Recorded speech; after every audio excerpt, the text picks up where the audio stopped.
দেখুন, পরিবহন দপ্তর নিয়ে অনেকগুলো প্রশ্ন আছে, আবার অনেকগুলো জবাব আছে।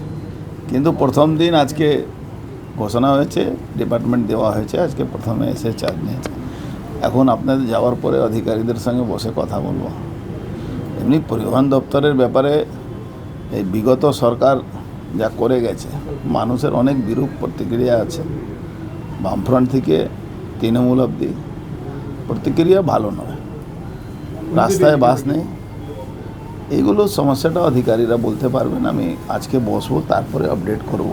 কেন কাজ করতে মাননীয় মুখ্যমন্ত্রী এখানে পাঠিয়েছেন, কাজ দেখার জন্য পাঠিয়েছেন, আবার কাজ করাবার জন্য পাঠিয়েছেন। ডাবল ইঞ্জিনের সরকার আছে, সমস্যা কিছু হবে না। 3 মাসে একটা রোড ম্যাপ তৈরি করতে হবে। সেই রোড ম্যাপ নিয়ে এই ফার্স্ট যেটা সবার সবথেকে বেশি যে চাহিদা, কি সরকারি বাস রাস্তায় উধাও হয়ে গেছে, এটাকে কিভাবে ফুলফিল করা যায়, কিভাবে যেটা প্রধানমন্ত্রীর স্বপ্ন আছে ইলেকট্রিক বাস নিয়ে আসে, সবটা নিয়ে একটা বড় কাজ, বড় দায়িত্ব